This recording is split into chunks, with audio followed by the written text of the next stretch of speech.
In an earlier movie, I showed you how you could limit a procedure's availability by placing it in a worksheet's code module, or make the procedure available to the entire workbook by placing it in a regular code module. The range of a procedure's visibility within a workbook is called its scope.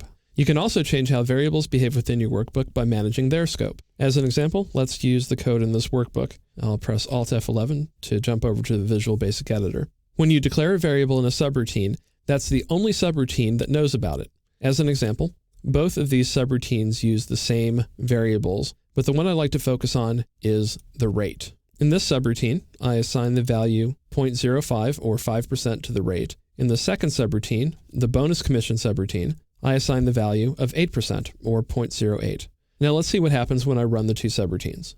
If I run the first one, based on the value in cell C7 on the commission worksheet, I get the value of 312.51. If I run the bonus commission subroutine, again using the same input value, I get a different result. It's higher and it reflects the 8% multiplier instead of only 5%. But what if you want to use the same variable in more than one subroutine and have that variable's current value carry over between subroutines? If you want to do that, you can declare it as what's called a global variable. You declare global variables at the top of a code module above the first subroutine or function in the declaration section. So if you go up here to the top, Excel will indicate that you are in the declaration section, and now you can create a global variable, and I will call it rate as currency. That means that I can delete these lines, or in this case, I'll just comment them out. So now that variable is not dimensioned or declared within the two subroutines. Instead, it's here as a global variable. The first subroutine should run exactly the same. In other words, we have the value of 05 defined. The first subroutine should run exactly as it did before. So if I press F5, we get the value of 312.51, which is this value here, the one in C7, multiplied by 5%.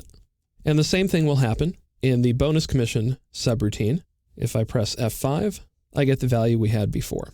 By declaring global variables at the top of the code module, I'm able to save time. Instead of redeclaring the variables every time I need them, I can just do it once. When there are only two subroutines, it's not a huge time savings, but if you have a lot of code and you're using the same variables over and over, then making them global variables can help quite a bit. What you can't do is assign a value to a global variable in the declaration section. So let me show you what happens. Press return and rate equals 0.05 and return.